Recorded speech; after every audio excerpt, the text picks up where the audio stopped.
Finally tonight, the latest video game craze to sweep the United States and Japan. It's called Nintendo. We have a report from Lee Hochberg of public station KCTF Seattle. Nostalgia. It's a wild thing, isn't it? One second you're scrolling through TikTok or diving into the latest AAA release, and the next, bam, you hear a jingle, see a pixelated screen, or remember an old controller in your hands, and suddenly you're transported back to a simpler time. Maybe it was the hum of a CRTV or the endless arguments over who got player one, but for so many of us, retro games are more than just old school entertainment. They're a portal to our past. But what makes a game truly nostalgic? It's not just about being old, it's about how those games left an impact. Whether it was reshaping the industry, introducing unforgettable characters, or simply creating some of our fondest memories. These weren't just games, they were milestones in gaming history. They were part of the reason we fell in love with gaming in the first place.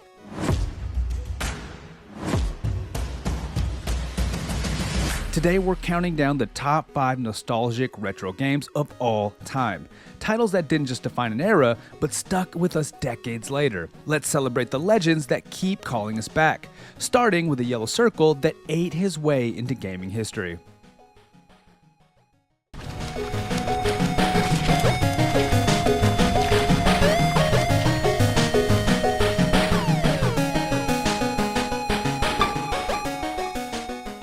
Let's kick things off with a game so iconic it practically defines the word retro, Pac-Man.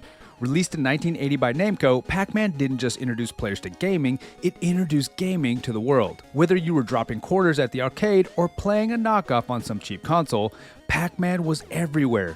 But let's take a step back and dig into why this little yellow circle has held onto our hearts for more than 4 decades. At its core, Pac-Man is pure simplicity. You navigate a maze, munch pellets, dodge ghosts, and aim for that high score. But simplicity doesn't mean shallow. Those 4 ghosts, Blinky, Pinky, Inky, and Clyde, weren't just mindless obstacles. They had distinct behaviors, which gave the game an incredible layer of depth. Blinky aggressively chased you. Pinky tried to cut you off. Inky was unpredictable, and Clyde was just kind of doing his thing. Now, while this may be a bit of an exaggeration, Pac-Man was not just a test of reflexes, but a game of strategy and pattern recognition. And then there's the cultural explosion. By the early 80s, Pac-Man fever was a full-blown phenomenon. We're talking lunchboxes, bed sheets, hip-hop songs, and even a Saturday morning cartoon. It wasn't just a game, it was a movement. For many people, Pac-Man was their introduction to gaming, and it's hard to overstate how groundbreaking that was. At a time when most games were about shooting aliens or sports simulations, Pac-Man appealed to a much wider audience, including women and casual players, a huge leap forward for the industry. Even its sound effects are unforgettable. That iconic Waka Waka is etched into the collective memory of anyone who grew up in the 80s or spent time in arcades. And who could forget the thrill of eating a power pellet and turning the tables on those ghosts? That little moment of empowerment is gaming magic, plain and simple. But here's the thing, Pac-Man wasn't just a product of its time, it's timeless. Whether you're playing on an original cabinet or pulling up a mobile version today, it holds up. It's proof that great gameplay never goes out of style. It wasn't flashy, it wasn't complicated, and it didn't need to be. It was just plain fun. So why does Pac-Man rank at number 5? Because while it's undeniably groundbreaking and culturally significant, its gameplay, while iconic, might not resonate as deeply for some as other entries on this list. Still, there's no denying its legacy. For millions of players, it was their first taste of gaming, and you never forget your first.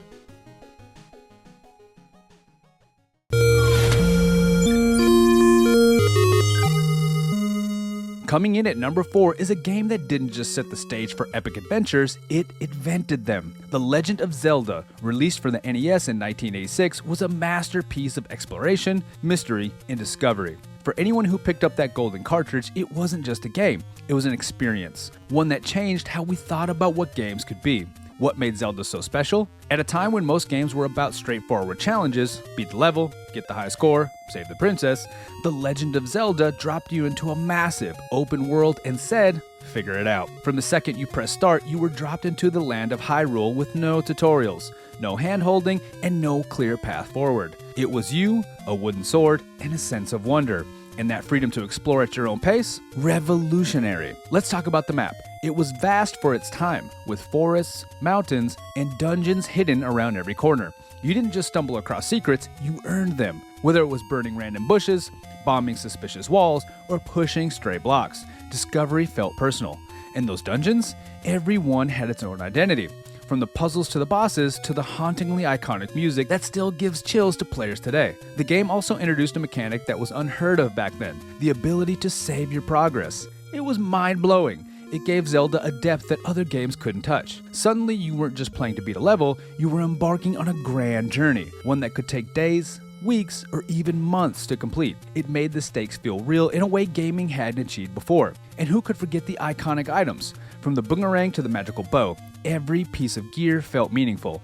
They weren't just power-ups, they were tools that opened new parts of the world and changed how you played the game. That moment when you finally got a raft or found the Master Sword, pure euphoria. But the heart of Legend of Zelda lies within the sense of adventure. It's the reason players remember wandering into that first dungeon, facing down Goma, and hearing that triumphant victory fanfare after defeating a boss. It's the reason "It's dangerous to go alone, take this" became one of gaming's most famous lines, and it's the reason the franchise remains beloved to this day. So why is it at number 4? Because while The Legend of Zelda laid the foundation for modern adventure games and still holds up as a brilliant piece of design, it's not quite as universally accessible as some of the other entries on this list. The open-ended gameplay and cryptic hints could frustrate newcomers or casual players, even back in the day. But for those who embraced its challenges, it delivered an unforgettable journey, and for that, it earns its place here.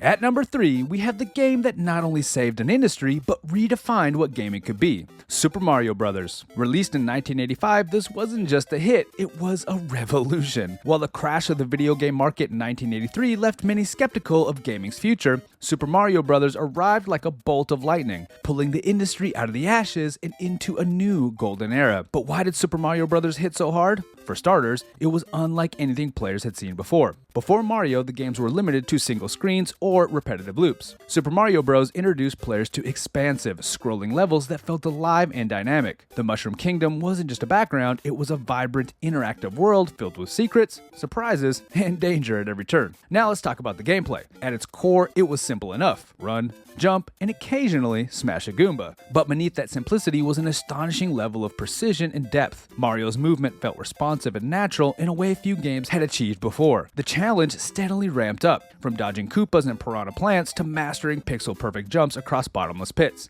And then there were the power-ups, the iconic Super Mushroom, Fire Flower, and Starman, each transforming how you played and gave players a sense of progression and discovery. And the music? Instantly legendary. Composer Koji Kondo's overworld theme is arguably the most recognizable video game tune of all time. Just hearing those first few notes is enough to transport millions of players back to their first NES controller. It wasn't just background noise, it was part of the game's identity, perfectly complementing its cheerful, whimsical tone. But what really cemented Super Mario Bros. In the collective memory was its ability to surprise. Hidden warp zones, invisible blocks, and secret one-up mushrooms rewarded players who explored and experimented. For many, discovering their first hidden pipe felt like unlocking a whole new dimension of gaming. It was a game that invited curiosity and rewarded mastery. The cultural impact was massive. Mario himself became more than just a character. He was a symbol. His cheerful, mustachioed face turned the Nintendo Entertainment System into a must-have device and made video games cool again. By the late 80s, Mario was everywhere. TV shows, cereal boxes, and even a theme song that every kid knew by heart. So why does it land at number 3? Because while Super Mario Bros. Was undeniably transformative and is still a joy to play, its simplicity and early design choices might not hold the same depth for players today compared to later entries on this list. But make no mistake, this is the game that laid the foundation for modern platformers and turned gaming into a mainstream phenomenon. For millions of gamers, it was the gateway into a lifetime of gaming, and that's a legacy no one can ignore.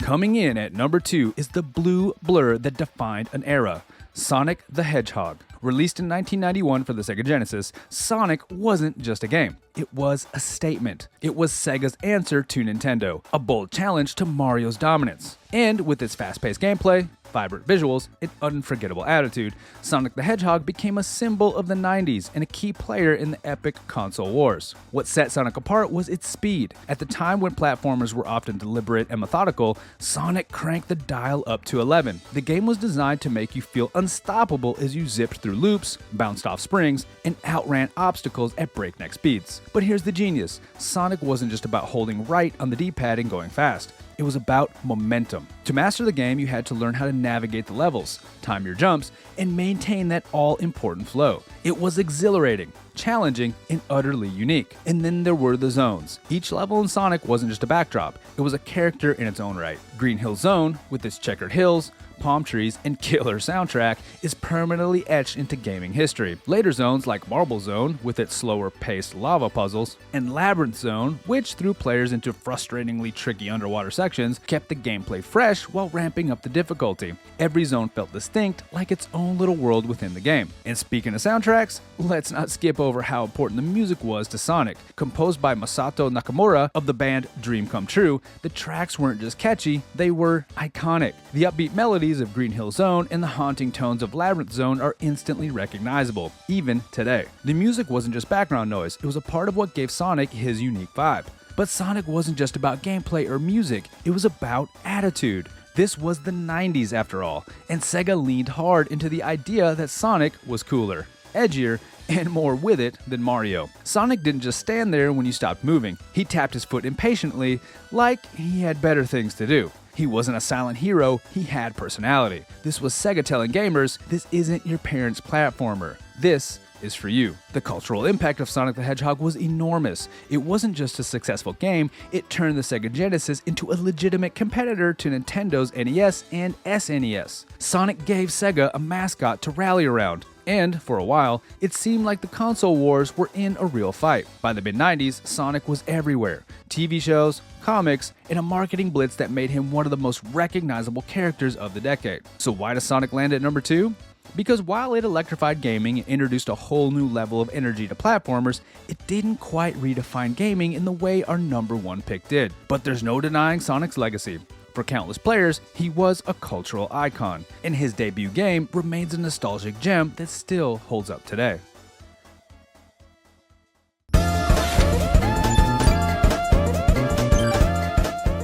And here we are, the number 1 most nostalgic retro game of all time, Tetris. Simple, universal, and endlessly addictive. Tetris isn't just a game, it's the game. Created in 1994 by Alexei Pajitnov, a Soviet computer engineer, Tetris broke every barrier, transcending languages, cultures, and generations. Decades later, its legacy remains unmatched, proving that true genius lies in simplicity. What makes Tetris so special?